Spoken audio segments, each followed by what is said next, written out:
না। নবীজি বলেন, কেউ যদি এই বিশ্বাস নিয়ে মারা যায় আল্লাহ ছাড়া কোনো ইলাহ নাই, আমি নবী বলে দিলাম দাখালাল জান্নাহ, সে জান্নাতে প্রবেশ করবে। সহিহ বুখারীর বর্ণনা 1237 নম্বর হাদিস, 1237। জিবরিল আমিন নবীর কাছে আসছে, আসার পর বললেন, বাশির উম্মাতাকা আন্নাহু মান মাতা মিন উম্মাতিক লা ইউশরিকু বিল্লাহি শাইআ দাখালাল জান্নাহ।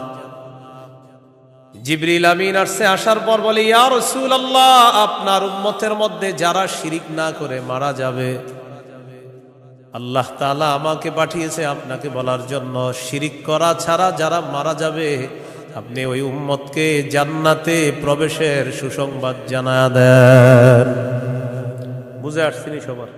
তাহলে 1 নাম্বার, আল্লাহ ছাড়া কোনো ইলাহ নাই, এই বিশ্বাস নিয়ে মৃত্যুবরণ করা।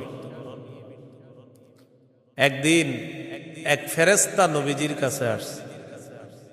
নবীজি সাল্লাল্লাহু আলাইহি সাল্লাম বলেন, আতানি আতিম মির রাব্বি ফাখায়্যারানি বাইনা আন ইউদখিলা নিসফা উম্মতি আল জান্নাহ ওয়া বাইনা আশ-শাফাআহ। নবী বলেন, একজন ফেরেশতা আমার কাছে আসছে, আসার পর আমাকে 2টি বিষয়ের স্বাধীনতা দিয়েছে, যে কোনো একটা গ্রহণ করার জন্য। ফেরেশতা আমাকে বলল, হাবিব, আপনি যদি চান আপনার অর্ধেক উম্মত আপনি জান্নাতে নিতে পারবেন, আর যদি চান আপনি সুপারিশ করতে পারবেন, তবে 2টি গ্রহণ করা আপনার জন্য। এই সুযোগ আপনি পাবেন না, যে কোনো একটি গ্রহণ করতে হবে। হয়তো অর্ধেক উম্মত জান্নাতে নিবেন, না হয় আপনি সুপারিশ গ্রহণ করবেন। আমাদের নবী বলেন, ইখতারতুশ শাফাআ, আমি সুপারিশ করাটাই আল্লাহর থেকে গ্রহণ করে নিলাম। বলেন তবে, বলেন সবাই বলেন তবে। এই সুপারিশ শুধু তারাই পাবে যারা শিরিক করবে না। নবীজি বলেন, ওয়াহিয়া লিমান লা ইউশরিকু বিল্লাহি শাইআ, আমার সুপারিশ শুধু তারাই পাবে যারা আল্লাহর সাথে শিরিক করবে না, তারাই শুধু আমার সুপারিশ পাবে, অন্যরা কিন্তু আমার সুপারিশ পাবে না। সহিহ বুখারীর বর্ণনা 99 নম্বর হাদিসে আল্লাহর নবীর সাহাবী আবু হুরায়রা রাদিয়াল্লাহু তাআলা আন নবীকে প্রশ্ন করলেন, মান আসআদুন নাসি বিশাফাআতিকা ইয়াউমাল কিয়ামাতি ইয়া রাসূলুল্লাহ।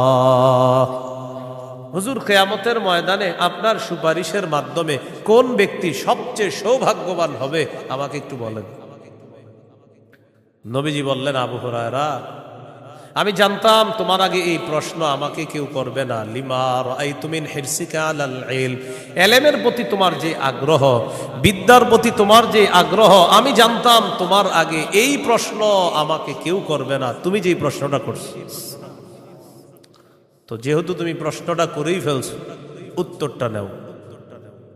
আসাদুন নাসি বিশাফাআতি ইয়াউমাল কিয়ামাতি মান ক্বালা লা ইলাহা ইল্লাল্লাহ খালিসাম মিন কিবালি নাফসি।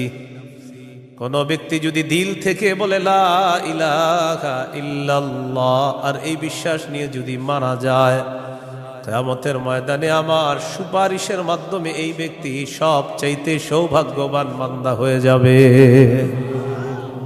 কি শিখলাম বলেন? লা ইলাহা ইল্লাল্লাহ। তিরমিজির বর্ণনা 3592 নম্বর হাদিস। ক্বালা রাসূলুল্লাহ সাল্লাল্লাহু আলাইহি ওয়াসাল্লাম, মা আবদুন ক্বালা লা ইলাহা ইল্লাল্লাহ মুখলিসান কাত্তু ইল্লা ফুতিহাত লাহু আবওয়াবুস সামাই হাত্তা তুফজিয়া ইলাল আরশ। নবীজি বলেন, কোন বান্দা যদি একবার ইখলাসের সাথে লা ইলাহা ইল্লাল্লাহ পাঠ করে, আল্লাহর আসমানের সবগুলা দরজা খুলে দেওয়া হয়, তার লা ইলাহা ইল্লাল্লাহ যেন আরশ পর্যন্ত পৌঁছে যায়।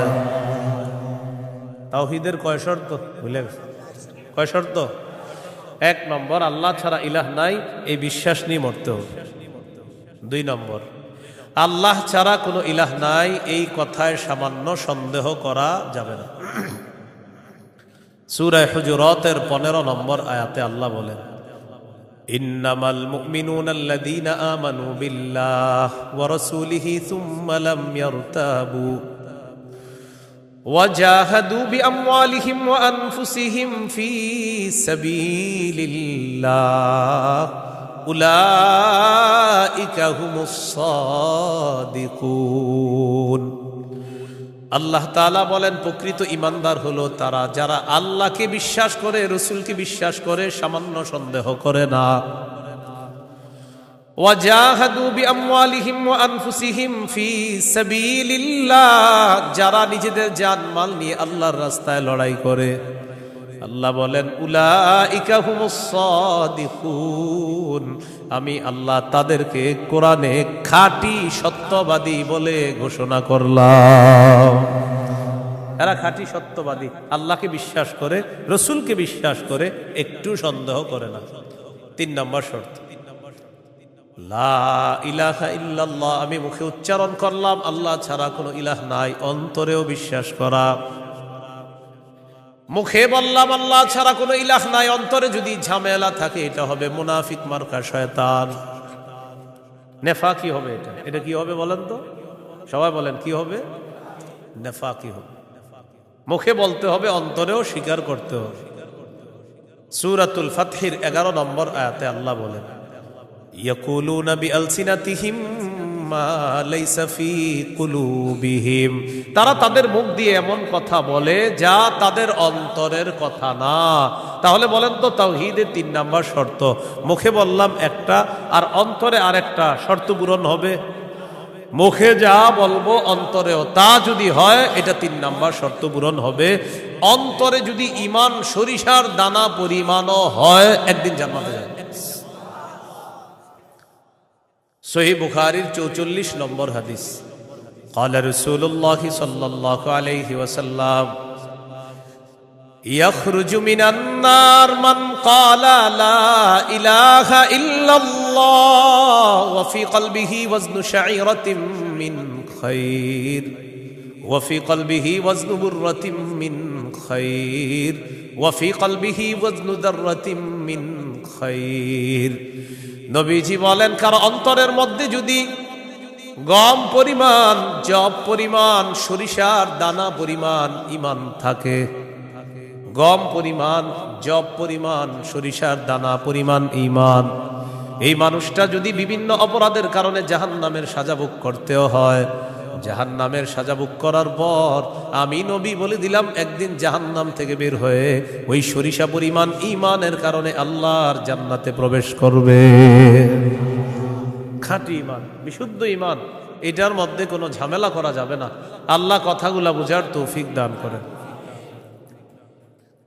4 নাম্বার শর্ত সবচেয়ে বেশি আল্লাহকে ভালোবাসো বলেন কাকে ভালোবাসো সবাই আমার সাথে বলেন সাধারণত বলেন আমরা 8টি জিনিসকে বেশি ভালোবাসি 8 জিনিসের প্রতি আমাদের মহব্বত খুব বেশি এই 8 জিনিসের চাইতেও আল্লাহকে রাসূলকে বেশি ভালোবাসতে হবে কয় জিনিসের প্রতি টান আছে বেশি 8 জিনিসের কথা আল্লাহ বলছে সূরা তাওবা 24 নম্বর আয়াত আমি প্রথম আয়াতটা পড়ি এরপর অনুবাদ করব আমরা সবাই বলব আল্লাহ তাআলা বলেন কুল ইন কানা আবাউকুম ওয়া আবনাউকুম ওয়া ইখওয়ানুকুম ওয়া আজওয়াজুকুম ওয়া আশীরাতুকুম ওয়া আমওয়ালুন ইকতারাফতুমুহা وتجارة تخشون كسادها ومساكن ترضونها أحب إليكم من الله ورسوله وجهاد في سبيله فتربصوا حتى يأتي الله بأمره কত আল্লাহ তাআলা বলেন ইন কানা আবাউকুম যদি তোমাদের মা বাবা ওয়া আবনাউকুম যদি তোমাদের সন্তান ওয়া ইখওয়ানুকুম যদি তোমাদের ভাই বোন ওয়া আজওয়াজুকুম যদি তোমাদের বিবি ওয়া আশীরাতুকুম যদি তোমাদের পরিবার আত্মীয় স্বজন ওয়া আমওয়ালুন ইখতারাফতুমুহা যদি তোমাদের উপার্জিত সম্পদ ওয়া তিজারাতুন তাখশাউনা কাসাদাহা তোমাদের ব্যবসা যেই ব্যবসায় লস হওয়ার টেনশনে থাকো ওয়া মাসাকিনু তারদাউনাহা, যে বাসস্থান তোমরা অনেক ভালোবাসো, আহাব্বা ইলাইকুম মিনাল্লাহ ওয়া রাসূলিহি ওয়া জিহাদিন ফি সাবিলি।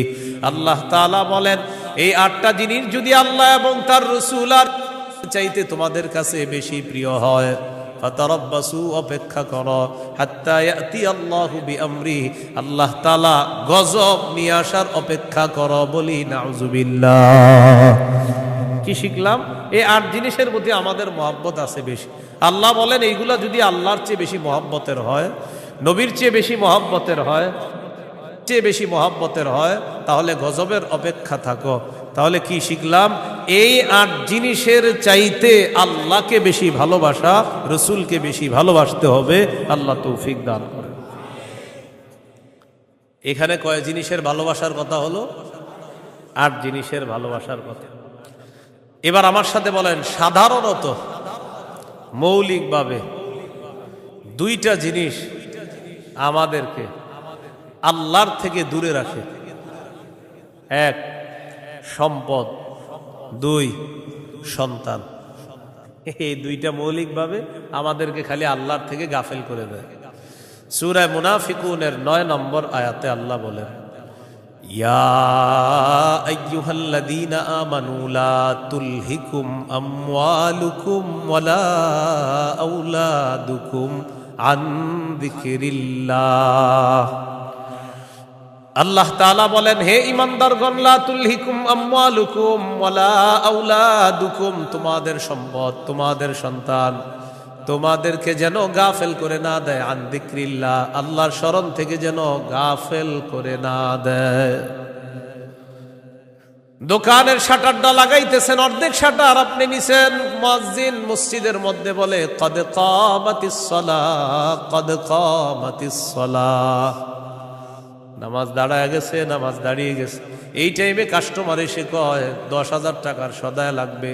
টেনশনে পড়ে গেলেন, নামাজ 10,000, নামাজ 10,000, নামাজ 10,000, পুরাই টেনশনে আছে। আল্লাহ তাআলা বলেন, সম্পদ যেন তোমাদেরকে আল্লাহর থেকে দূরে সরায় না দেয়। নামাজ দাঁড়িয়ে গেছে, আপনি শাটারও লাগাইতেছেন নামাজে যাওয়ার জন্য। আল্লাহ তাআলা বলেন, এই শোনো, সম্পদ যেন আল্লাহর থেকে দূরে সরায় না দেয়। কাস্টমার কয় 10,000, মুয়াজ্জিন কয় কদ কামাতিস সালাহ। টেনশনে পড়ে গেছে, কি করব? সূরা তাহার 132 নম্বর আয়াতে আল্লাহ বলেন, লা নাসআলুকা রিজকা নাহনু নারযুকুকা, নবী আপনার কাছে আমি রিজিক চাই না, আমি আপনারে রিজিক দেই। পরিবারকে নামাজের কথা বলেন, নিজে নামাজ পড়েন। নামাজের পর আল্লাহ তাআলা রিজিকের কথা কেন বললেন? কারণ রিজিকের টেনশনে মানুষ নামাজ থেকে দূরে থাকে। আল্লাহ বলেন, বান্দা তুমি নামাজে যাও, আমি তোমার থেকে রিজিক চাই না, আমি আল্লাহ তোমাকে রিজিক দিয়ে দেই। সম্পদ আল্লাহর থেকে দূরে রাখে। আর হলো সন্তান, সারাদিন কান্নাকাটি করে না। যেই জোহর নামাজে রওনা করবেন ওই টাইমে কয় আমি চিপস খাবো, সারাদিন কানবে না। যখন নামাজে যাবেন তখন এক দুনিয়ার যত কিছু আছে সব খাইতে মন চায়। ইবলিস এসে খোঁচায়, কয়টা কয়টা কয়টা। আপনি তখন বুদ্ধি করে কি করবেন? ওইটারে প্যাম্পাস পরায়া মসজিদের এক কোনায় নিয়ে বসায় তুমি বসে থাকেন, বসে থাকেন, বুঝেন নাই?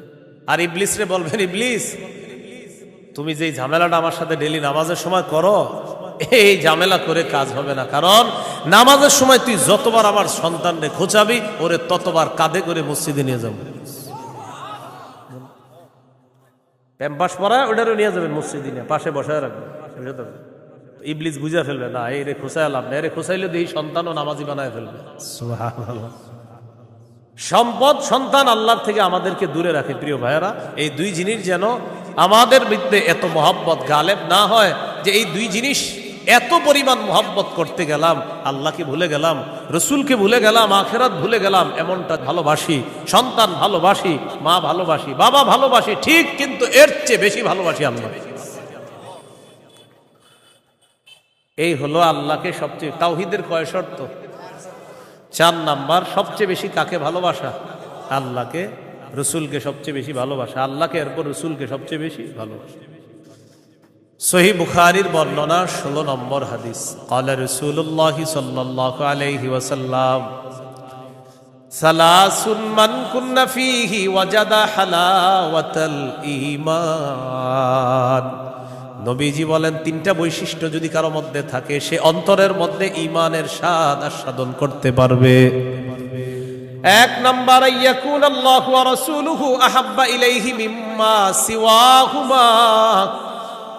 আল্লাহ, আল্লাহ রসুল ছাড়া যত কিছু আছে সবকিছুর চাইতে আল্লাহ আর তার নবীকে বেশি ভালোবাসা। দুই নাম্বার, ওয়া ইউহিব্বাল মারআ লা ইউহিব্বুহু ইল্লা লিল্লাহ। কোন মুসলমানকে শুধুমাত্র আল্লাহর জন্য ভালোবাসা। তিন নাম্বার, আইয়াকরাহা আইয়াউদা ফিল কুফরি কামা ইয়াকরাহু আইয়ুকযাফা ফিন্নার। আগুনের মধ্যে পুড়ে যাওয়া যেমন অপছন্দ, তেমনি ভাবে কুফরি করাটাও এমন অপছন্দ হওয়া। কোটি কোটি টাকা আপনার সামনে রাখা হলো আর বলা হলো আগুনে পুড়ে মারা যাও, আপনি তখন জবাব দিবেন, আপনার কি মাথা খারাপ? আগুনে পুড়ে যদি আমি মারা যাই, তুই কোটি টাকা দিয়ে আমি গুরমুখী। এবার আপনাকে বলা হলো কোটি কোটি টাকা দেওয়া হবে, তুমি কুফরি করো, আপনি জবাব দিবেন কোটি টাকার বিনিময়ে যেমন দুনিয়ার আগুনে পুড়তে চাই না, তেমনি ভাবে কোটি টাকার বিনিময়ে কুফরি করে জাহান্নামের আগুনেও পুড়তে চাই না।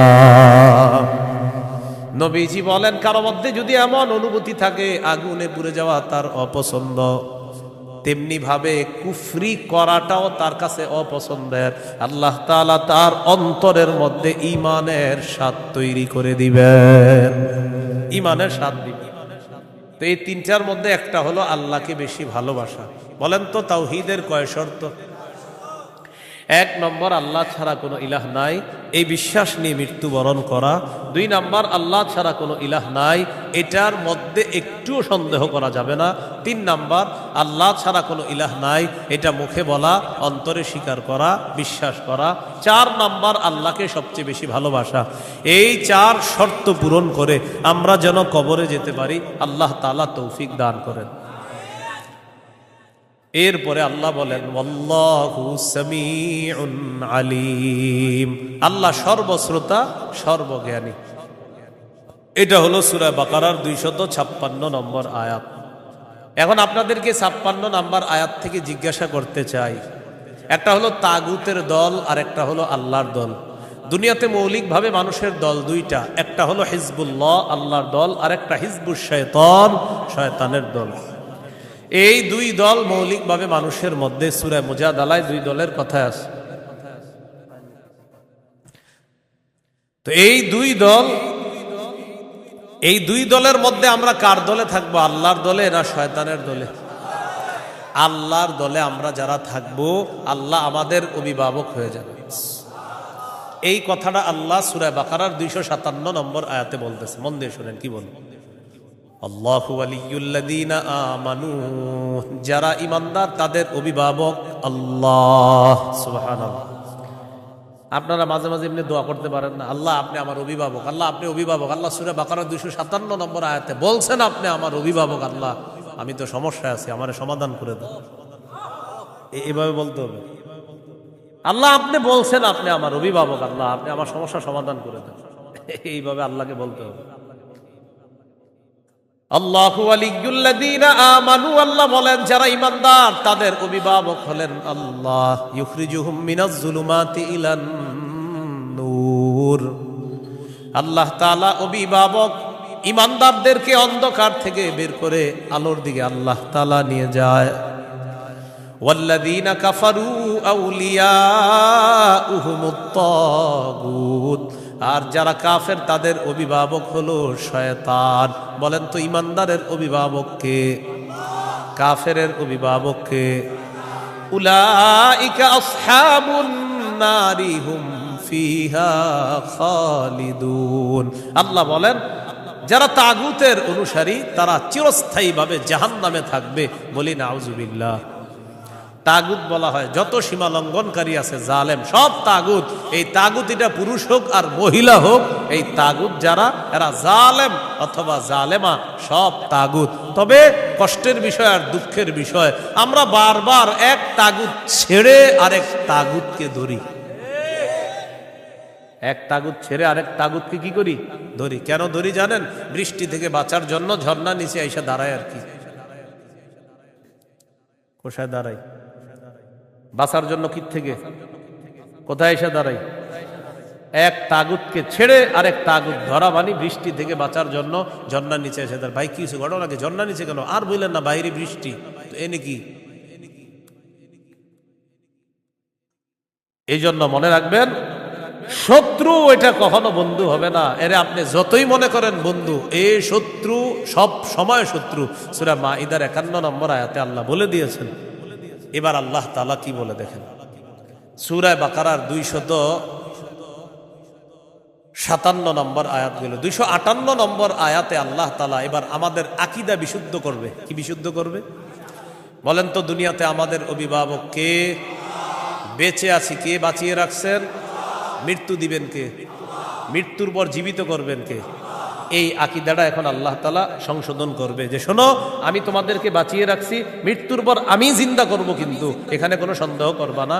এই আকীদা 258, 259, 260 এই 3 আয়াতের মধ্যে আল্লাহ আমাদেরকে আকীদা দিয়ে দিবেন, দুনিয়াতে যেমন তোমাদেরকে রাখছি আমি, আখিরাতেও তোমাদেরকে আবার পুনরুত্থান করব, এই ক্ষমতাও আমি আল্লাহর। সূরা বাকারা 258, 259, 260 দেখেন কি বলে। ألم تر إلى الذي حاج إبراهيم في ربه أن آتاه الله الملك إذ قال إبراهيم ربي الذي يحيي ويميت قال أنا أحيي وأميت قال إبراهيم فإن الله يأتي بالشمس من المشرق فأت بها من المغرب فبهت الذي كفر والله لا يهدي القوم الظالمين। নবী আপনি কি দেখেন নাই? ওই ব্যক্তির ব্যাপারে চিন্তা করেন নাই যে ব্যক্তি ইব্রাহিম নবীর সাথে তার রবের ব্যাপারে ঝগড়া করেছে? যেই রব তাকে রাজত্ব দান করেছে, ওই রবের ব্যাপারে লোকটা ঝগড়া করেছে ইব্রাহিম নবীর সাথে। আল্লাহ তাআলা বলেন এই ব্যক্তি হলো বাবেল শহরের বাদশাহ নমরুদ। ইব্রাহিম নবীর সাথে ঝগড়া লাগছে, এই কারণে নমরুদকে আল্লাহ তাআলা রাজত্ব দান করছে। রাজত্ব পাওয়ার পর নমরুদ কয় আমি খোদা। ইব্রাহিম নবী বললেন আমার রব, রব্বি আল্লাযী ইহয়ী ওয়া ইউমীত, আমার রব হলেন তিনি যিনি জীবন দেয়, যিনি মৃত্যু দান করেন। নমরুদ পাল্টা জবাব দিয়ে বলে ক্বালা আনা উহয়ী ওয়া উমীত, আমিও তো জীবন দেই, আমিও তো মৃত্যু দেই। নাউজুবিল্লাহ। হ্যাঁ, ইব্রাহিম নবী বললেন রব তিনি যিনি জীবন দেয় মৃত্যু দেয়। নমরুদ কথা আমিও তো জীবন দিই মৃত্যু দিই। তো ইব্রাহিম নবী তাহলে কি করতে হবে? আমারও রব মানো, কারণ আমিও জীবন দিই মৃত্যু দিই। ইব্রাহিম নবী বললেন কিভাবে? জেলখানা থেকে 2 জন আসামি ধরে আনছে, একজনকে মেরে ফেলছে আর একজনকে ছেড়ে দিছে। মারার পর বলে এই যে দেখো আমি মৃত্যু দিলাম, ছেড়ে দেওয়ার পর বলে এই যে দেখো আমি জীবন দিলাম। কি ইন্টারন্যাশনাল পদ্ধতির জীবন মৃত্যু! হ্যাঁ, 2 জনকে ধরে আনছে, একটাকে হত্যা করছে আর একটাকে ছেড়ে দিছে। হত্যা করার পর বলে দেখো জীবন দিলাম, মৃত্যু দিলাম। জীবন দিলাম কিভাবে? আর একটাকে ছেড়ে দিছে, এটা ছেড়ে দেওয়ার পর বলছে আমি তাকে জীবন দিলাম। আপনারা বলেন এটা কি জীবন মৃত্যু? ইব্রাহিম নবী চিন্তা করলেন এরে এমন এক কথা বলে আটকাইতে হবে যে কথার পরে আর ঝগড়া করবে না। ক্বালা ইব্রাহিম ফাইন্নাল্লাহা ইয়াতি বিশ-শামসি মিনাল মাশরিকি ফাতি বিহা মিনাল মাগরিব। ইব্রাহিম নবী বললেন আমার রব আল্লাহ প্রতিদিন সূর্য পূর্ব দিক থেকে উঠায়, তুমি পশ্চিম দিক থেকে উঠায় দাও। তুমিও তো রব, তোমার দাবি অনুযায়ী। নাউজুবিল্লাহ। ফাবুহিতাল্লাযী কাফার, আল্লাহ তাআলা বলেন যে ঝগড়া করছে নমরুদ কাফের, ধরাশয়ী হয়ে গেল, ঝগড়ায় হেরে গেল। মুফাসসিরিনে কেরাম বলেন নমরুদ পাল্টা বলতে পারতো ইব্রাহিম আমি সূর্য পশ্চিম দিক থেকে উঠাতে পারবো না, তোমার রব আল্লাহ প্রতিদিন পূর্ব দিক থেকে সূর্য উঠায়, আমি তো পারবো না। তুমি তোমার রব আল্লাহকে বলো সূর্যটা যেন পশ্চিম দিক থেকে উঠায় দেখায় দেয়। মুফাসসিরিনে কেরাম বলেন নমরুদ বুঝে শুনেই পাল্টা চ্যালেঞ্জ দেয় নাই। কেন দেয় নাই? নমরুদ কিন্তু চ্যালেঞ্জ দিতে পারতো পাল্টা, ইব্রাহিম তুমি আমারে বললা আমি যেন সূর্য পশ্চিম দিক থেকে উঠাই, তোমার রব যেহেতু পূর্ব দিক থেকে উঠায়, তো পাল্টা প্রশ্ন করতে পারতো নমরুদ, ইব্রাহিম আমি তো পারলাম না, তোমার রব আল্লাহকে বলো আল্লাহ যেন সূর্যটা পশ্চিম দিক থেকে উঠায় দেখায়। মুফাসসিরিনে কেরাম বলে নমরুদ এটা বুঝে শুনেই পাল্টা প্রশ্ন করে নাই, কারণ নমরুদ জানে এই প্রশ্ন করলে ইব্রাহিম চ্যালেঞ্জ গ্রহণ করবে, আল্লাহকে বলবে আল্লাহ সাথে সাথে সূর্য পশ্চিম দিক থেকে উঠায় দেখায়। আর এটা যদি করে ফেলে নমরুদের দল ছোট হয়ে যাবে, হালকা হয়ে যাবে। এই জন্য নমরুদ আর পাল্টা চ্যালেঞ্জ দেয় নাই। বলেন তো নমরুদকে রাজত্ব দিয়েছিল কে? দেওয়ার পর বলে আমি খোদা। কি বলে? আমি খোদা। এই জন্য প্রিয় ভাইয়েরা, সামনের দিকে যাদেরকে আমরা শাসন ক্ষমতায় বসাবো, যাদেরকে আমরা দায়িত্ব দিব, বুঝে শুনে দায়িত্ব দিতে হবে। কি শুনে? বলেন আমার সাথে, প্রতিদিন 2 রাকাত অতিরিক্ত নফল নামাজ পড়ব, পড়ার পর 3টা দোয়া করব। 1 নাম্বার, আল্লাহ, বলেন আল্লাহ, কিয়ামতের আগে বাংলাদেশে আর কোন নারী প্রধান চাই না। হ্যাঁ, কি প্রধান চাই না? সবাই জোরে বলেন কেন?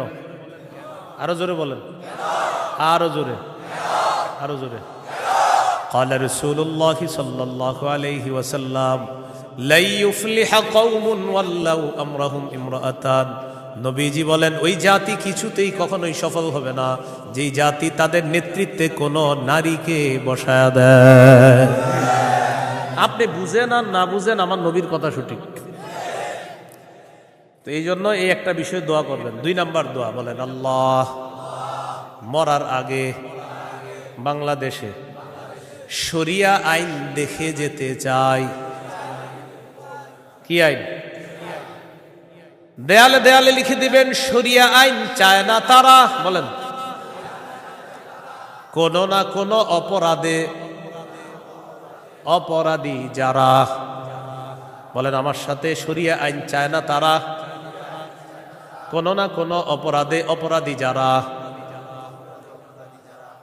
চোর শরিয়া আইন চাইবে না, হাত কাটা যাবে। ধর্ষক শরিয়া আইন চাইবে না, তাকে পাথর মেরে হত্যা করা হবে, তার উপর ইসলামের শাস্তি প্রয়োগ করা হবে। এই জন্য ধর্ষক চাইবে না, চোর চাইবে না। আমাদের দেশে যদি আসলে শরিয়া আইন চালু হয়, বিগত দিনের শুধু চুরির বিচার করতে করতে সুপ্রিম কোর্ট, হাইকোর্টের বিচারপতিরা ক্লান্ত হয়ে যাবে। শুধু চুরির বিচার হলে, কিসের বিচার?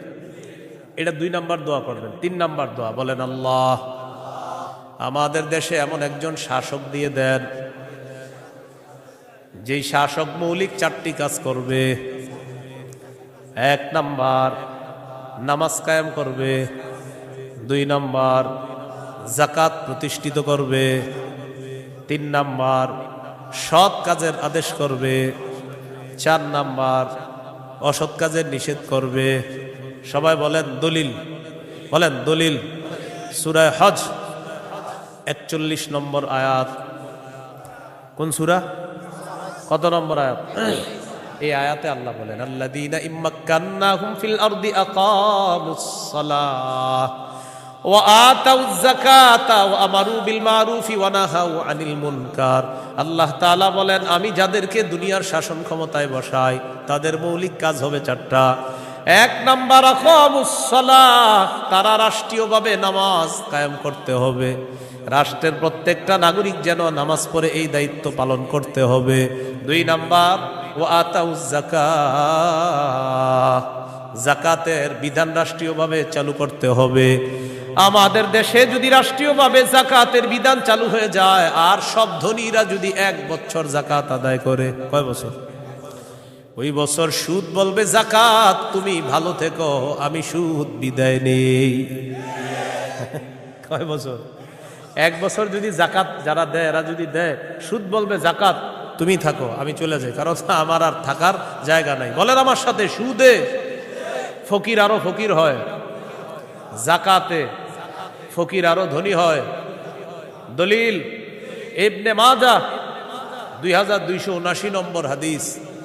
আবার বলেন, বলেন, সুদে ফকির আরো ফকির হয়, যাকাতে ফকির ধনী হয়। বলেন আমাদের এই রাষ্ট্র সুদ ভিত্তিক হওয়ার কারণে এখন আমরা সবাই মোটামুটি ভিক্ষুক। কারণ আমাদের প্রত্যেকের মাথা পিছু 1,07,000 টাকা ঋণ। তো আপনি কোথায় ধনী?